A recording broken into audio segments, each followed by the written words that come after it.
పడమర కొండల్లో వాలిన సూర్యుడా, పగిలిన కోటలనే వదిలిన మారేడా.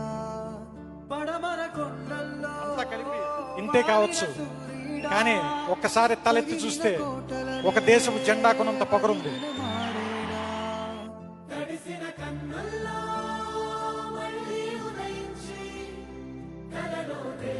నాకు తెలిసి నేను దర్శకుడి కంటే ముందు రచయితని, దానికంటే ముందు త్రివిక్రమ్ కంటే ముందు శ్రీనివాస్, ఉదయ భాస్కర్, నరసమ్మ అని ఒక ఇద్దరు మధ్యతరగతి ఆంధ్రప్రదేశ్లో ఉన్న ఒక చాలా కుటుంబాల్లో ఒక కుటుంబంలో నేను మామూలుగానే పుట్టాను. సో నేనేం నమ్ముతానంటే మనిషి గొప్పడు అందరికంటే.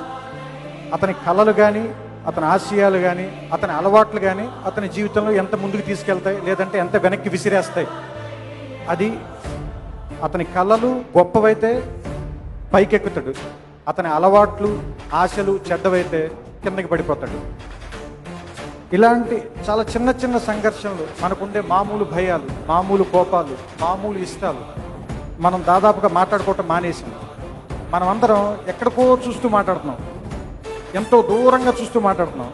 ఫోన్ చూస్తూ హలో చెప్తున్నాం పక్క వాళ్ళకి, టీవీ చూస్తూ ఫోన్ చేస్తున్నాం.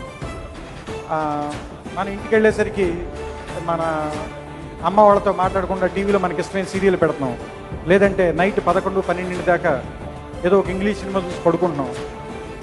మనం మాట్లాడుకోవటం మానేసాం. మనం ఏమీ చేయక్కర్లేదు, ప్రపంచం బాగుండాలంటే ఏమీ చేయక్కర్లేదు. ఇద్దరు మనుషులు పక్క పక్కన కూర్చుని ఒకళ్ళ కళ్ళల్లోకి ఒకళ్ళు చూస్తూ మాట్లాడుకుంటే చాలు.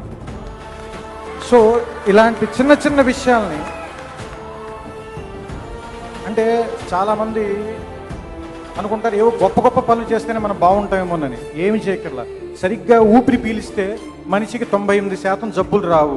మనం అదే పని చేయం. దాని బదులు డబ్బులు పెట్టి సిగరెట్ కొనుక్కుని కాల్చి చచ్చిపోవడానికి రెడీ చేస్తున్నాం. మనం ఏం చేయాలి? గాలి ఫ్రీగా దొరుకుతుంది, అది పీల్చాం. డబ్బులు పెట్టి సిగరెట్ కొనుక్కుని కాలుస్తాం. అలాగే కరెక్ట్గా మంచినీళ్ళు తాగితే చాలు, మనుషులు ఆరోగ్యంగా ఉంటారు.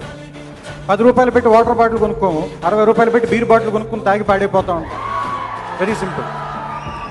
అలాగే చాలా, ఎందుకంటే ప్రపంచంలో గొప్ప విషయాలన్నీ దేవుడు, అమ్మా నాన్నలు ఫ్రీగా ఇచ్చారు మనకి, చాలా ఉచితంగా ఇచ్చేశారు. వాటికి ఖర్చే లేదు అసలు, వాటికి అసలు ఖర్చు పెట్టాల్సిన పని లేదు. కానీ మనం ఏం చేస్తున్నామంటే ఎక్కువ డబ్బులు ఖర్చు పెట్టి బ్యాంకాక్లు వెళ్ళి, దుబాయ్లు వెళ్ళి, అమెరికాలు వెళ్ళి మరీ అనారోగ్యాన్ని కొనుక్కు తెచ్చుకుంటానంటే దానికి వాళ్ళు మన ఏమి చేయలేరు. ఇదే గుంటూరులో పుట్టిన శంకరమంచి సత్యం గారని చాలా గొప్ప ఆయన అమరావతి కథలు అని రాశారు ఆయన. అది కేంద్ర సాహిత్య అకాడమీ అవార్డు కూడా వచ్చింది ఆ పుస్తకానికి. వీలుంటే దయచేసి ఎవరైనా చదవండి. నాకు తెలిసి తెలుగులో చాలా గొప్ప పుస్తకాలు అది కూడా ఒక పుస్తకం. అందులో ఆయన ఒక కథ రాస్తాడు. ఆ కథ చెప్పి ముగిస్తాను, అంత నుంచి ఎక్కువ విసిగించిన ఎవరిని.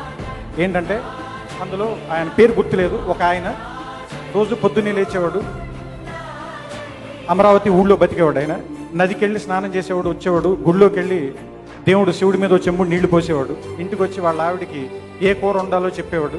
ఆవిడ వండితే తినేసి అరుగు మీద కూర్చుని సాయంత్రం పూట దారిలో వెళ్ళి ఒక 2-3 ఫ్రెండ్స్తో కబుర్లు చెప్పేవాడు. ఆ తర్వాత రాత్రి మళ్ళీ వాళ్ళ ఆవిడికి ఏం వండాలో చెప్పేవాడు, అది తినేవాడు. అప్పుడప్పుడు పండగలు వస్తే గుడికి వెళ్ళి భజన చేసేవాడు అందరితో పాటు. సరదాగా స్నేహితులతో కబుర్లు చెప్పేవాడు. ఒక 60 సంవత్సరాలు 70 సంవత్సరాల తర్వాత చచ్చిపోయాడు. ఇంతే కథ, ఇంకేమీ లేదు.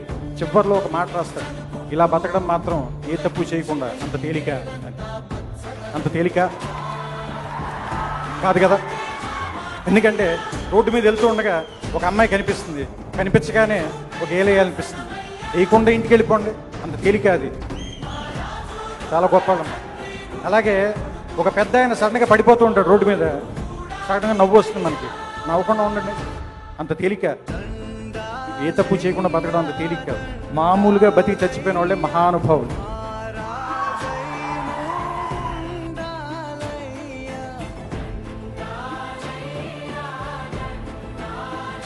మనిషిని ఇంతలా కదిలించగలిగే శక్తి సాహిత్యానికి మాత్రమే ఉంటుంది, అక్షరానికి మాత్రం.